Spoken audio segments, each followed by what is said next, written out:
जय माता दी। नमस्कार दोस्तों, आप सभी का आपके अपने यूट्यूब चैनल आसान राह में हार्दिक स्वागत है। दोस्तों, आज मैं आपको श्रवण कराऊंगी श्री दुर्गा सप्तशती पाठ 11वां अध्याय। वीडियो शुरू करने से पहले आपसे एक रिक्वेस्ट है, जय माता दी बस लिखिए, माता रानी आपकी सभी मनोकामनाएं पूर्ण करेंगी और मेरे चैनल को भी सब्सक्राइब कीजिए। श्री दुर्गा सप्तशती 11वें अध्याय में देवताओं द्वारा माँ दुर्गा की शक्तियों का वर्णन। इंद्र आदि देवता द्वारा देवी की स्तुति। श्री दुर्गा सप्तशती 11वां अध्याय प्रारंभ। ऋषि कहते हैं, देवी के द्वारा महादैत्यपति शुंभ के मारे जाने पर इंद्र आदि देवता अग्नि को आगे करके उन कात्यायनी देवी की स्तुति करने लगे। उस समय अभीष्ट की प्राप्ति होने से उनके मुख कमल दमक उठे थे और उनके प्रकाश से दिशाएं भी जगमगा उठी थीं। देवता बोले, शरणागत की पीड़ा दूर करने वाली देवी हम पर प्रसन्न हो। संपूर्ण जगत की माता प्रसन्न हो। विश्वेश्वरी, विश्व की रक्षा करो। देवी, तुम ही चराचर जगत की अधीश्वरी हो। तुम इस जगत का एकमात्र आधार हो, क्योंकि पृथ्वी रूप में तुम्हारी ही स्थिति है। देवी, तुम्हारा पराक्रम अलंघनीय है। तुम ही जल रूप में स्थित होकर संपूर्ण जगत को तृप्त करती हो। तुम अनंत बल संपन्न वैष्णवी शक्ति हो। इस विश्व की कारणभूता परामाया हो। देवी, तुमने इस समस्त जगत को मोहित कर रखा है। तुम्ही प्रसन्न होने पर इस पृथ्वी को मोक्ष की प्राप्ति कराती हो। देवी, संपूर्ण विद्याएं तुम्हारे ही भिन्न भिन्न स्वरूप हैं। जगत में जितनी स्त्रियां हैं वे सब तुम्हारी ही मूर्तियां हैं। जगदम्बा, एकमात्र तुमने ही इस विश्व को व्याप्त कर रखा है। तुम्हारी स्तुति क्या हो सकती है? तुम तो स्तुति करने योग्य पदार्थों से परे एवं परावाणी परम बुद्धि स्वरूपा हो। जब तुम सर्वस्वरूपा देवी स्वर्ग तथा मोक्ष प्रदान करने वाली हो, तब इसी रूप में तुम्हारी स्तुति हो गई। तुम्हारी स्तुति के लिए इससे अच्छी उक्तियाँ और क्या हो सकती हैं? बुद्धि रूप से सब लोगों के हृदय में विराजमान रहने वाली तथा स्वर्ग एवं मोक्ष प्रदान करने वाली नारायणी देवी, तुम्हें नमस्कार है। कला, काष्ठा आदि के रूप से क्रमशः परिणाम अर्थात अवस्था परिवर्तन की ओर ले जाने वाली तथा विश्व का उपसंहार करने में समर्थ नारायणी, तुम्हें नमस्कार है। उपसंहार अर्थात समापन, समाप्ति, अंत, किसी रचना या कृति का अंतिम निष्कर्ष। नारायणी, तुम सब प्रकार का मंगल प्रदान करने वाली मंगलमयी हो। कल्याणदायिनी शिवा हो। सब पुरुषार्थों को सिद्ध करने वाली शरणागत वत्सला, तीन नेत्रों वाली एवं गौरी हो, तुम्हें नमस्कार है। तुम सृष्टि पालन और संहार की शक्तिभूता सनातनी देवी, गुणों का आधार तथा सर्वगुणमयी हो। नारायणी, तुम्हें नमस्कार है। शरण में आए हुए दीनों एवं पीड़ितों की रक्षा में संलग्न रहने वाली तथा सबकी पीड़ा दूर करने वाली नारायणी देवी, तुम्हें नमस्कार है। नारायणी, तुम ब्रह्माणी का रूप धारण करके हंसों से जुते हुए विमान पर बैठती तथा कुश मिश्रित जल छिड़कती रहती हो, तुम्हें नमस्कार है। महेश्वरी रूप से त्रिशूल, चंद्रमा एवं सर्प को धारण करने वाली तथा महान वृषभ की पीठ पर बैठने वाली नारायणी देवी, तुम्हें नमस्कार है। मोरों से घिरी रहने वाली तथा महाशक्ति धारण करने वाली कौमारी रूप धारिणी निष्पापे नारायणी देवी, तुम्हें नमस्कार है। खड्ग, चक्र, गदा और धनुष रूप उत्तम आयुधों को धारण करने वाली वैष्णवी शक्ति रूपा नारायणी, तुम प्रसन्न हो, तुम्हें नमस्कार है। हाथ में भयानक महाचक्र लिए और दाढ़ों पर धरती को उठाए बाराही रूप धारिणी कल्याणमयी नारायणी, तुम्हें नमस्कार है। भयंकर नृसिंह रूप से दैत्यों के वध के लिए उद्योग करने वाली तथा त्रिभुवन की रक्षा में संलग्न रहने वाली नारायणी, तुम्हें नमस्कार है। मस्तक पर किरीट और हाथ में महावज्र धारण करने वाली, सहस्र नेत्रों के कारण उद्दीप्त दिखाई देने वाली और वृत्तासुर के प्राण हरने वाली इंद्र शक्ति स्वरूपा नारायणी देवी, तुम्हें नमस्कार है। शिवदूती रूप से दैत्यों की सेना का संहार करने वाली, भयंकर रूप धारण तथा विकट गर्जना करने वाली नारायणी, तुम्हें नमस्कार है। दाढ़ों के कारण विकराल मुख वाली, मुंडमाला से विभूषित मुंडमर्दिनी चामुंडा रूपा नारायणी, तुम्हें नमस्कार है। लक्ष्मी, लज्जा, महाविद्या, श्रद्धा, पुष्टि, स्वधा, ध्रुवा तथा महारात्रि नारायणी, तुम्हें नमस्कार है।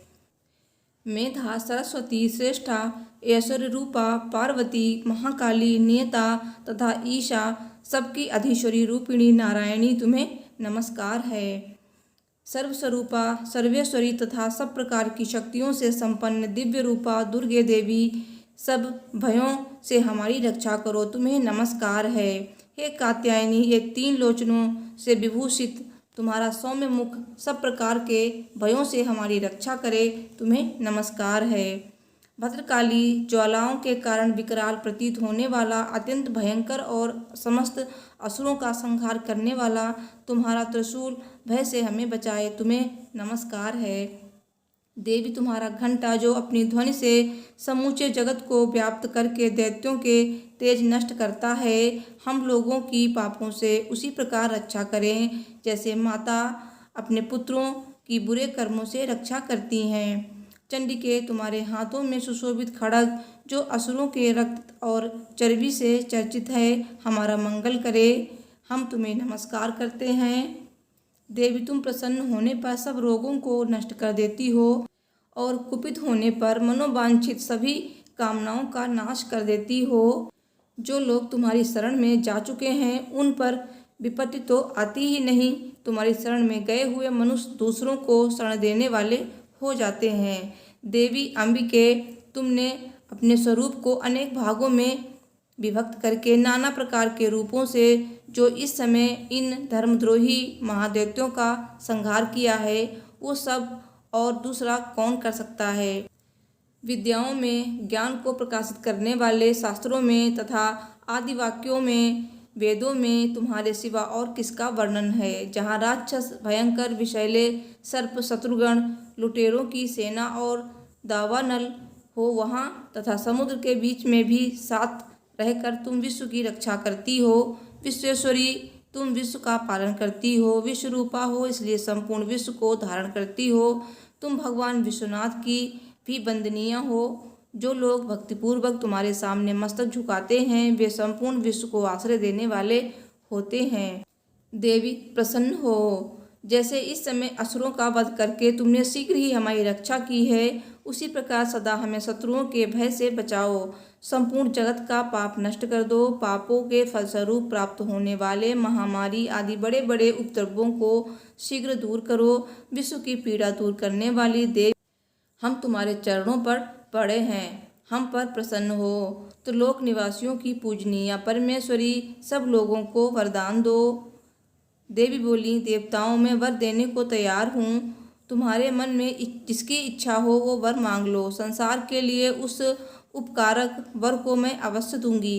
देवता बोले, सर्वेश्वरी, तुम इसी प्रकार तीनों लोकों की समस्त बाधाओं को शांत करो और हमारे शत्रुओं का नाश करती रहो।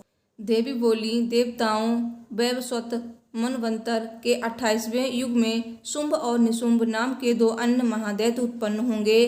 तब मैं नंदगोप के घर में उनकी पत्नी यशोदा के गर्भ से अवतीर्ण हो विंध्याचल में जाकर रहूंगी और उक्त दोनों असुरों का नाश करूंगी। फिर अत्यंत भयंकर रूप से पृथ्वी पर अवतार लेकर मैं वैप्रचित नामक दानवों का वध करूंगी। उन भयंकर महादैत्यों को भक्षण करते समय मेरे दांत अनार के फूल की भांति लाल हो जाएंगे। तब स्वर्ग में देवता और मृत्युलोक में मनुष्य सदा मेरी स्तुति करते हुए मुझे रक्तदंतिका कहेंगे। फिर जब पृथ्वी पर 100 वर्षों के लिए वर्षा रुक जाएगी और पानी का अभाव हो जाएगा, उस समय मुनियों के स्तवन करने पर मैं पृथ्वी पर अयोनिजा रूप में प्रकट होंगी और 100 नेत्रों से मुनियों को देखूंगी। अतः मनुष्य शताक्षी नाम से मेरा कीर्तन करेंगे। देवताओं, उस समय मैं अपने शरीर से उत्पन्न हुए शाकों द्वारा समस्त संसार का भरण पोषण करूंगी। जब तक वर्षा नहीं होगी तब तक वे शाक ही सबके प्राणों की रक्षा करेंगे। ऐसा करने के कारण पृथ्वी पर शाकंभरी के नाम से मेरी ख्याति होगी। उसी अवतार में मैं दुर्गम नामक महादैत्य का वध भी करूंगी। इससे मेरा नाम दुर्गा देवी के रूप में प्रसिद्ध होगा। फिर मैं जब भीम रूप धारण करके मुनियों की रक्षा के लिए हिमालय पर रहने वाले राक्षसों का भक्षण करूंगी, उस समय सब मुनि भक्ति से नतमस्तक होकर मेरी स्तुति करेंगे। तब मेरा नाम भीमा देवी के रूप में विख्यात होगा। जब अरुण नामक दैत्य तीनों लोकों में भारी उपद्रव मचाएगा, तब मैं तीनों लोकों का हित करने के लिए 6 पैरों वाले असंख्य भ्रमरों का रूप धारण करके उस महादैत्य का वध करूंगी। उस समय सब लोग भ्रमरी के नाम से मेरी स्तुति करेंगे। इस प्रकार जब जब संसार में दानवी बाधा उपस्थित होगी, तब तब अवतार लेकर मैं दुष्टों का संहार करूंगी। इस प्रकार श्री मार्कंडेय पुराण में सर्वणिक मनवंतर की कथा के अंतर्गत देवी महात्म्य में देवी स्तुति नामक 11वां अध्याय पूरा हुआ। सब बोलिए माता दुर्गा की जय। दोस्तों, वीडियो पसंद आई हो तो प्लीज़ वीडियो को लाइक शेयर कीजिए और मेरे चैनल को भी सब्सक्राइब कीजिए। मिलती हूँ नेक्स्ट वीडियो में। Thanks for watching. Har Har Mahadev. जय माता दी।